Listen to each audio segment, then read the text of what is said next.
I'd like to start off by saying I do like the Rebel show, which is where the current canon Inquisitors were introduced, with the Grand Inquisitor. I find the concept a cool idea. Force-sensitive, dark side aligned Jedi hunters that were trained by Darth Vader. That sounds awesome, and it's a lot of fun. But I would like to take a deeper look into the idea of the Inquisitors as a whole, as an organization/military branch, and as an individual choice. As I find the Inquisitors, when looked at from this point of view, to be kind of pathetic in comparison to other Force users we have seen. Inquisitors were either tortured into joining, or offered the opportunity to willingly join. Many biographies of Inquisitorius members are either ambiguous or lacking in information with their turn.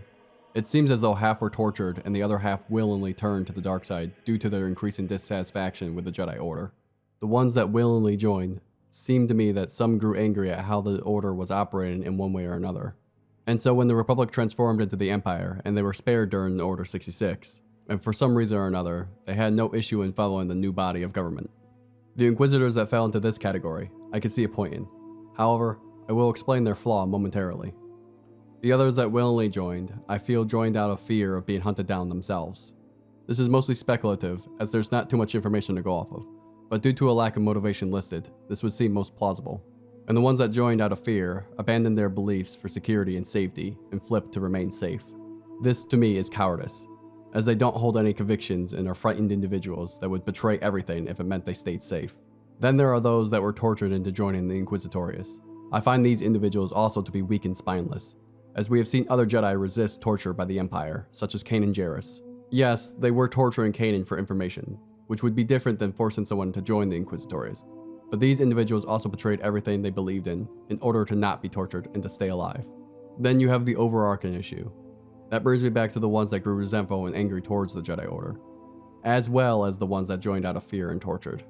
They are dark side Force users and craved little power. They were happy to squabble amongst themselves and were satisfied with their position in the Inquisitorius. No one, other than Barriss Offee and the Fourth Sister, and Reva, decided to turn on the Inquisitorius. When you compare them to other dark side Force users, they don't hold up, and are weak and frightened. They are lapdogs of Vader, Sidious, and the Empire, while trying to vie for an illusion of power amongst themselves, and I find it pathetic for the Inquisitors to have betrayed everything they believed, mainly out of fear or to prevent their own execution, to then wield the dark side and do nothing with it.